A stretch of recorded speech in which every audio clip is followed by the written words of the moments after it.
Mastering vocabulary is the most important thing you have to do as a language learner. And in this video, you will learn the 4 steps to do that effectively. Hola, soy Alejandro, de KeySpanish, and let's dive in. And first, it's important to think of what not to do to learn vocabulary, because many students have this negative association with the process. They just think of it as making long lists and just memorizing them. But no, there is much more to it, and you can enjoy the process of learning vocabulary.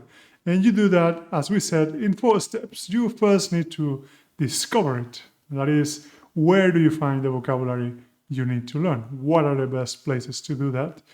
And then you let most of it go. You will learn what that means and 2 strategies to enjoy the process of consuming the content, discovering the vocabulary, but learning at the same time. But however, you let most of it go, but not all of it. There is some vocabulary that you need to use, that you need to be proactive about, because if you don't use it, you lose it. And the last step will be to memorize the critical few, because there is some memorization involved, but just for the critical words, and there is a right way of memorizing the vocabulary that you will also learn at the end of this video. So again, as we mentioned, you first need to discover the vocabulary. Where do you find it? There are 3 main places to do that. The media, things you read, listen to, you watch, your own life, and then the last, but I think the most important, the course you are following as a learner. Let's start talking about media. The media you listen to needs to be both comprehensible and compelling. You can aim at 85-90% of comprehension of what you read, listen to, or watch. If you are a complete beginner or you are just starting out, this is going to be more tricky, but aim at things you are able to understand, at least part of it. And again, I want to mention things you should not do, and I see this a lot, both people reading books for children or jumping straight into Netflix and watching La Casa de Papel from day one. But you don't want to do that.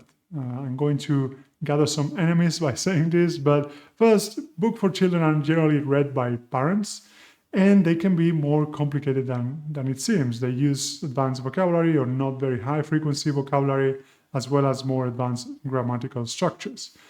And I know that watching Netflix with subtitles in English and hearing in Spanish seems fun and productive, but you are really not learning anything at all. If you watch something you don't understand, if you are a beginner, again, if you are just starting out, you are not going to understand Netflix or this series for native speakers, and they are much more productive uses of your time. If you are much more advanced and you can actually enjoy the series or the movie you watch on Netflix with subtitles in Spanish or without subtitles, then that's a fantastic use of your time, but not as a beginner. So what should you do instead? First, for reading, which is the most valuable activity you can do for acquiring vocabulary, much better than listening or watching, especially in the beginning, because you can see actually the words and you can engage with them in a more intense manner. So I recommend reading to be a priority for students. But not any kind of reading. As we said, no children's books. Graded readers are the best resource for beginners starting out. And these are books adapted to your level. Here are 2 examples. My 2 favorite series is the Lola Lago and Asociados. It's a detective mystery series. And the Un Día En. You have Madrid, Barcelona, whatever, both from the publisher Difusión. And these are excellent because they have vocabulary and grammar adapted to your level. So these are A1 examples. You also have A2 or B1. And they have an audio version, so you can listen to the text also. And they include a glossary in several languages and comprehension questions. So these are reading materials designed specifically for learners. Much more compelling than children's books and better organized. As we said, they have an MP3 version for these 2 cases. There are many more graded readers out there. You can look at on Amazon, look for graded reader or Spanish short stories, but these are the best ones I know of. And reading and listening at the same time can also be very helpful and something you can incorporate to your routine. The last recommendation on reading is to do that on Kindle, both on the device if you have it, but on your phone, iPad, on the app, because it allows you to look up translations very easily and it's much more comfortable. The second place to discover vocabulary after reading is watching videos. Dreaming Spanish has a fantastic YouTube channel, but I recommend using their website, their platform. They have lots of comprehensible input videos, easy to understand, with pictures, visual aids, and on the website you can filter through the country you want to listen to, the level, and you can keep track of what you are watching. Also on YouTube, a great channel is Spanish After Hours. She makes comprehensible videos for beginners, and they are fantastic. People seem to enjoy them. So for videos as beginners to learn vocabulary, start with these two. And another recommendation when watching videos on YouTube and also on Netflix, if you are more advanced, is the Chrome extension or the browser extension Language Reactor. It gives you interactive subtitles in the language you are learning and your own language. The transcript on the side, you can click on words and see the translation and the definition. And it's just a very handy tool when you are watching videos. And after reading, watching, you can also listen to things, listen to audios, podcasts. And I strongly recommend, again, for beginners, to always listen to things you have the transcript for. Okay? And two recommendations I have is podcastinspanish.org and notesinspanish.com. Both of these sites have audios with transcripts, although they require, I think, payment, but it's not very expensive. And I think it's worth it. They have a long list of episodes you can listen to. So far, I have mentioned several resources for reading, watching, listening, especially for beginners, as well as some tools, Chrome extensions, and might be hard to keep track of. And that's why I have created a complete guide with everything I'm going to mention throughout the video, okay? For you to easily reference all of the resources and tools and strategies you will learn. You can see here links with the graded readers I mentioned, as well as the YouTube channels, the podcast, and much more that is to come. So don't worry about writing down all of these tools. You can get access to all of this information in this complete guide. It's free, and you will find the link in the description. So the first step to discover new vocabulary, we said, was media, things you read, listen, or watch. The second is your own life. It's important for you to be proactive and think about what is around you and what things you need to make reference to, what topics you normally speak about.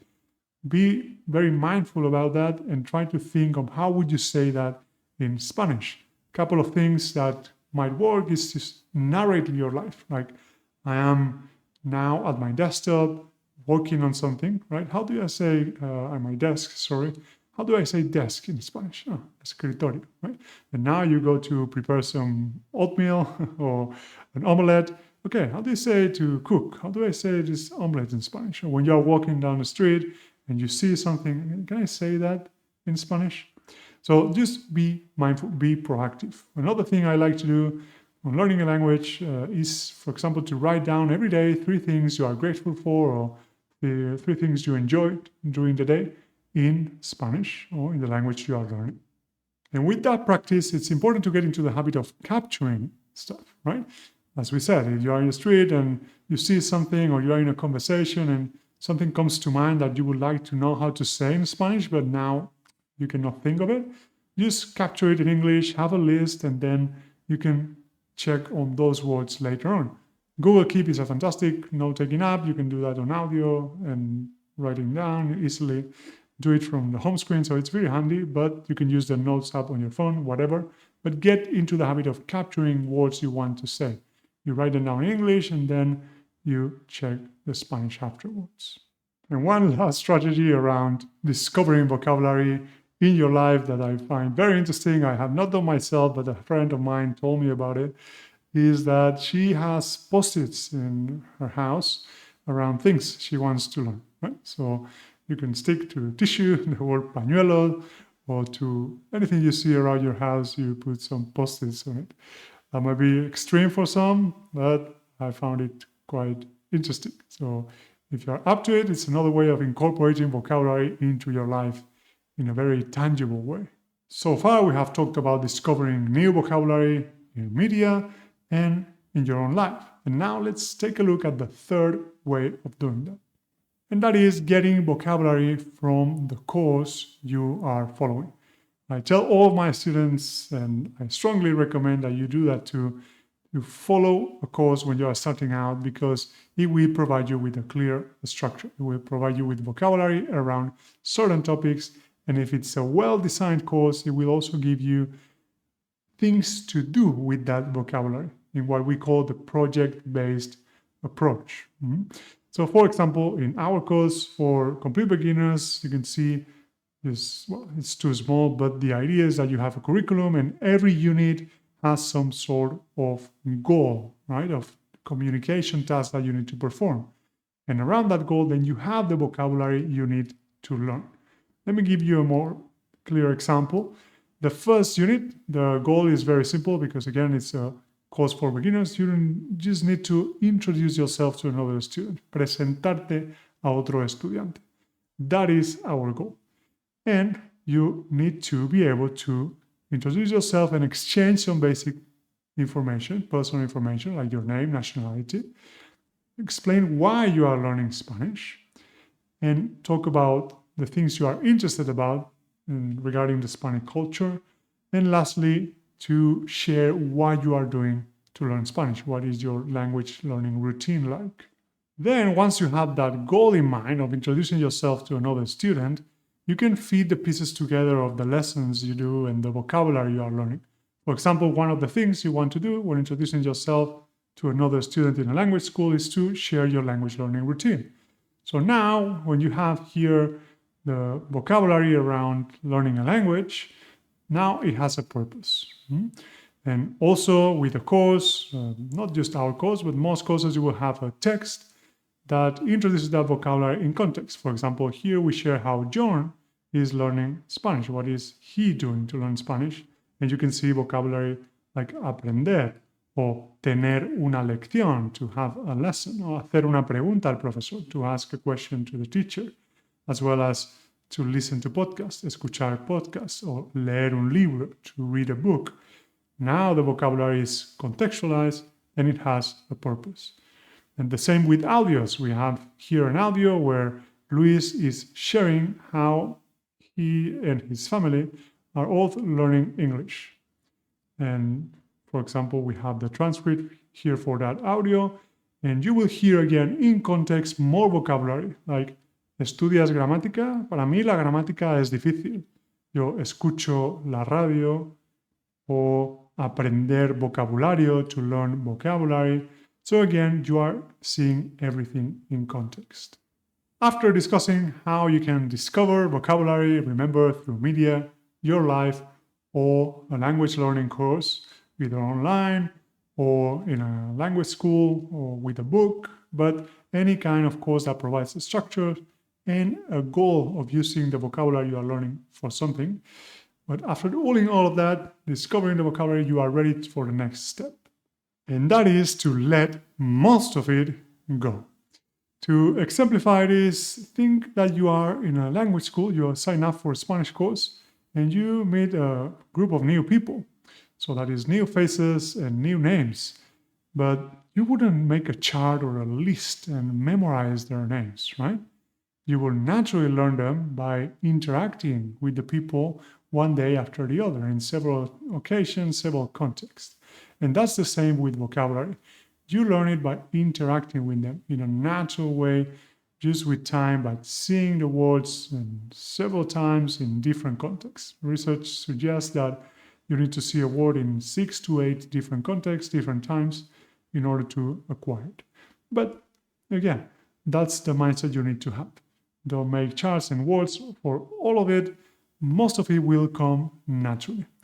And forgetting and relearning is part of the process. It's just what needs to happen, right? So you need to be comfortable with that. With most of the content, focus on enjoying what you are learning, or focus on enjoying what you are watching, reading, or listening. And if you forget, that's okay. You will see the word again and you will learn it that way.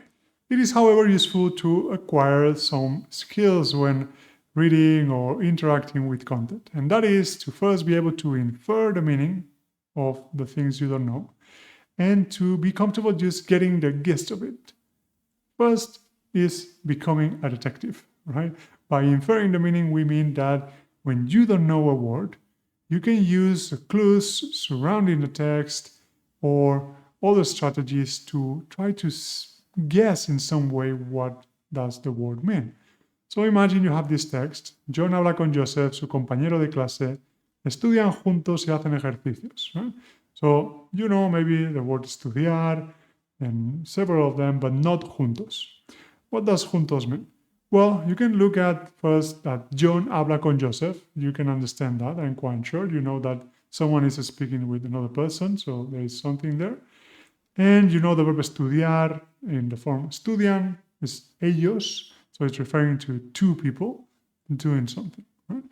So juntos may sound like join in English. You can make that association with the words you already know in your language. And join study doesn't make much sense, but it could be that they study together. Well, okay, they study together. Okay, so this is an example of inferring the meaning using the surrounding text for clues or words you already know in your own language. And the second skill is to be comfortable getting the general idea of something. Just imagine you have this text. Okay, Roberto es dependiente, vive en Sevilla, es tímido, pero quiere probar cosas nuevas. Por eso un día va a hacer escalada con su amigo Juan. Desgraciadamente ese día se cae y se rompe una pierna, por lo que tiene que ir al hospital. There are several words here that are more advanced if you are a complete beginner or beginner, and you probably don't know. Right? So let's imagine those words are the ones we have just covered. Right? Es dependiente, tímido, escalada, and caerse, romperse. Okay, here you may be able to infer that there's someone, Roberto, that lives in Seville, and then one day is going to do something with a friend. No, we don't know what, but is going to do something. And unfortunately, that day something happens and with a leg, pierna, and hospital, hospital. So he has to go to the hospital. So you don't know the details here. You don't know, okay, that what he does for a living is dependiente, which is a shop clerk. You don't know that he's shy or that he's going to for climbing, right? He's going on a climb. And you don't know that he breaks his leg. And so there are details you don't know, but it's enough for you to know the general idea that someone goes with a friend, does something, and ends up in the hospital, right? So if you can ask the four whys, right? The four W's, sorry. Who, what, when, where, why, and you can get at least a couple of those. You are comfortable with the general idea and you can move on. And these two are very useful skills for beginners because there will be a lot when you are starting out that you don't understand. And if you have to constantly look up words when you listen to things, when you read things, it will be quite uncomfortable, right? You won't enjoy the process. So be skilled first at trying to infer the meaning. That's not going to always be easy, but it's a good habit to have. And also be comfortable not understanding the details and just following the story with just the general idea. We said that you let most of it go, but you don't let all of it go, right? There are some words that are important and that require an extra effort and that you will benefit from putting into practice because either you use it or you lose it. Which ones are those words? Well, the ones that are very frequent, high frequency words, and the ones that are personally relevant for you. Well, how do you know that a word is frequent? Basically, because it will show up frequently, right? So you see it again and again, you see it many times. It means that it's important to know you need to pay extra attention. Another more methodical way of checking for the frequency of a word would be to use the list of the 2,000 most frequent words that we have in our Spanish beginner kit. You can see here, and you can look up for a word. For example, if you look the verb estudiar, that we have seen before, estudiar, here, well, it might be too small for you to see it, but you can see it's in the position 332. So it's a very, very high frequency word. and it will be worth studying. And the second criteria was for it to be personally relevant. You have to actively think, how likely are you to need this vocabulary or vocabulary around a particular topic in your day-to-day life, according to what you do for a living, the things you enjoy talking about, or what's just your reality. However, keep in mind that you also need to understand other people. A mistake I see a lot with my students is that they think, okay, I'm not interested in football at all, so why do I need to care about any words around football? Well, in Spain, many people do love that, and they talk a lot about that. So it would be good if you were able to understand also others. So keep that in mind when learning vocabulary, that you also need to be familiar with topics you might not be as interested in. You know what to focus on: high frequency words and words that are personally relevant.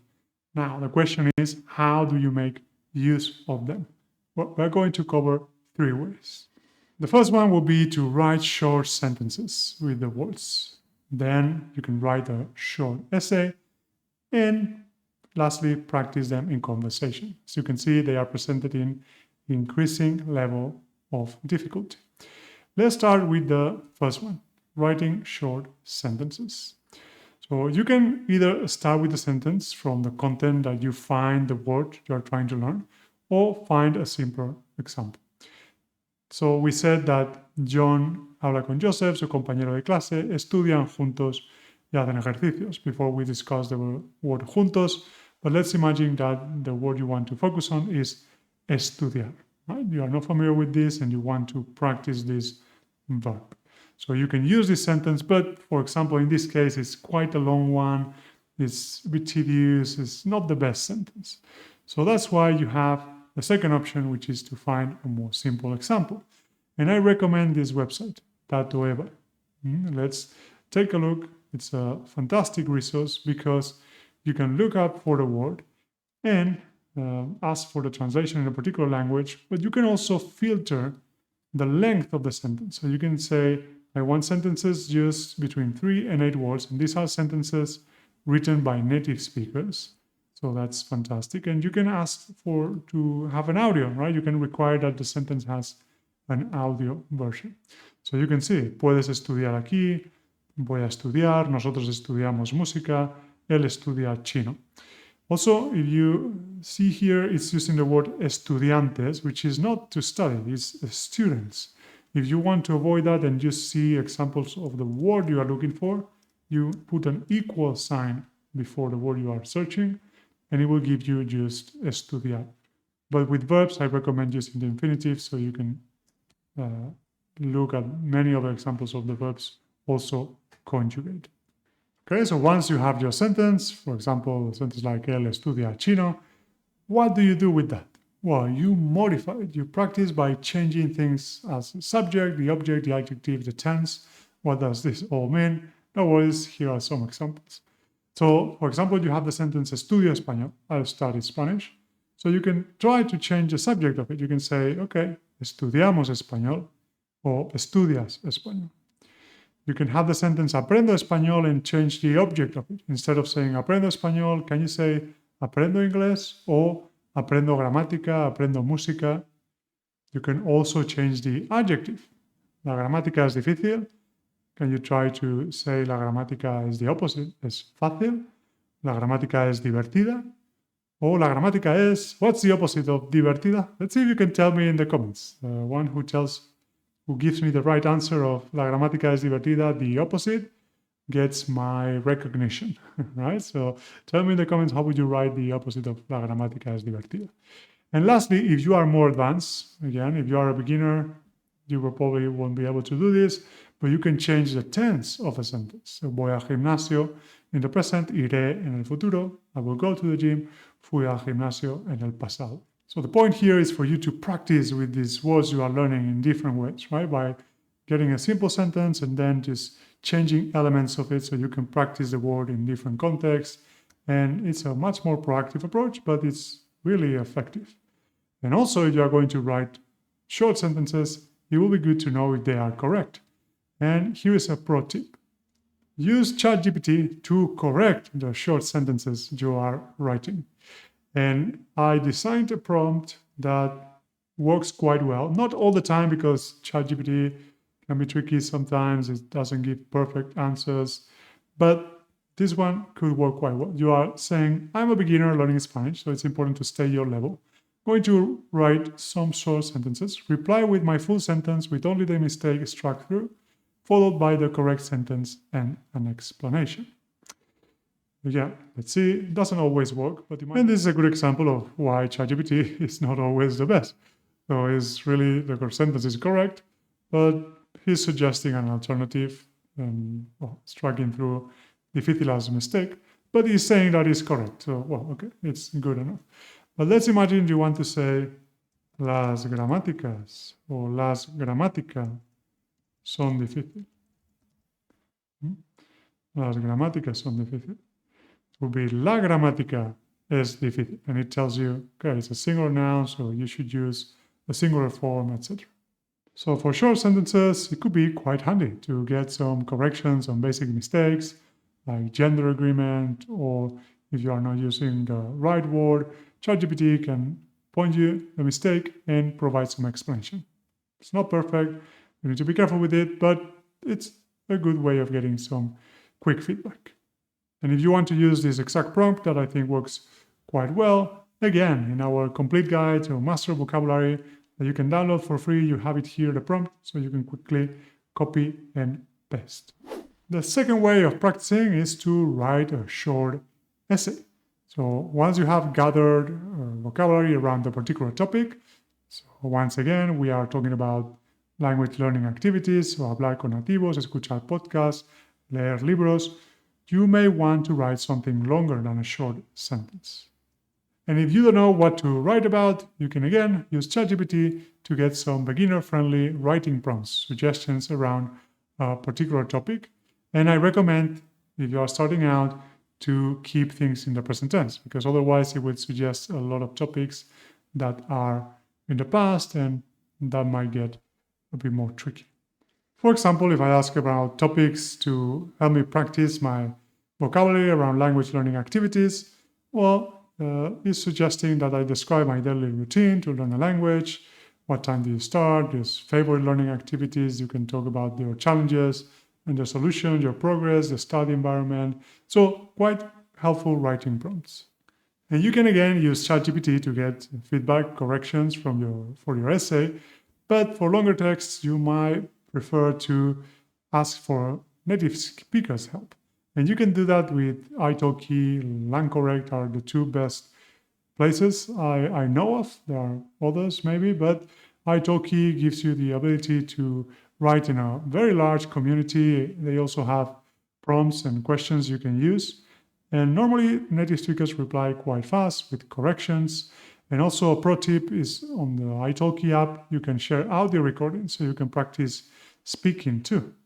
And LangCorrect has a very good interface, also not such a large community, but people are quite active there in Spanish. And you can see the corrections and even explanations in a very, very user-friendly way.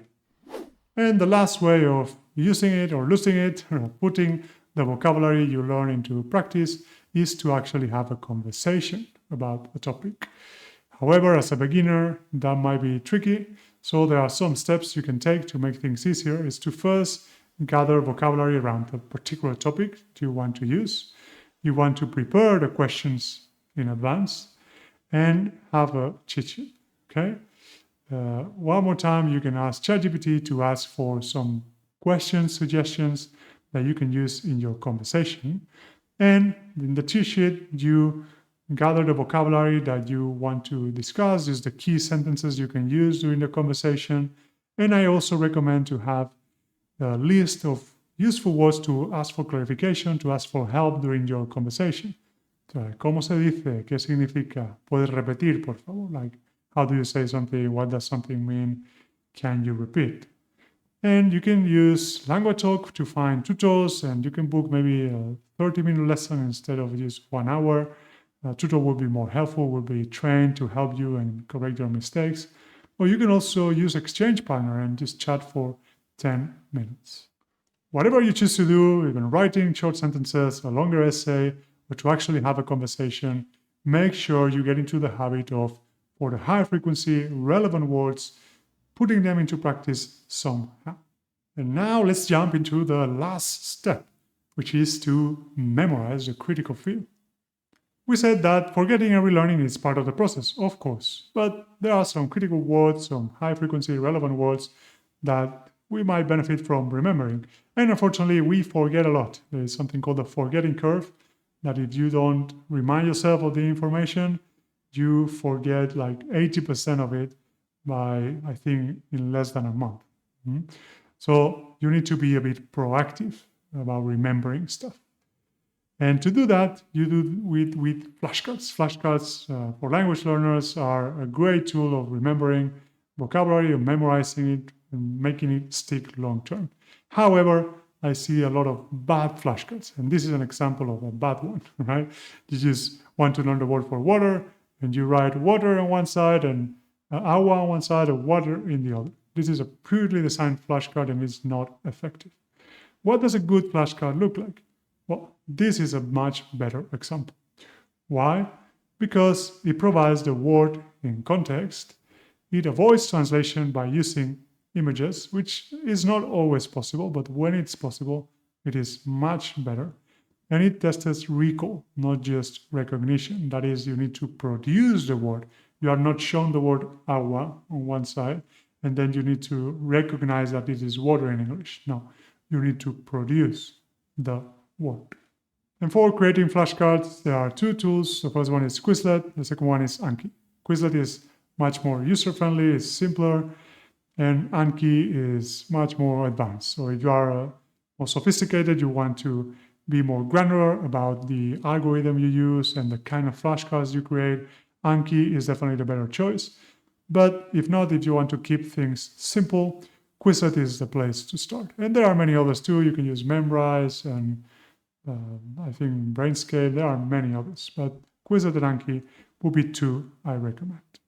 As part of our course for complete beginners, we also provide flashcards to our students, and they are on Quizlet, so it's a good way of showing you a couple of examples. We said that ideally you avoid translation by providing images, but you can see that's not always practical. For example, I want to learn the word lesson, and the picture for the word lesson is tricky. This picture can represent other things, can represent classroom, can represent teacher. So in this case, you can create a flashcard that has a sentence and just the word in English, not the full sentence. So la lección es importante.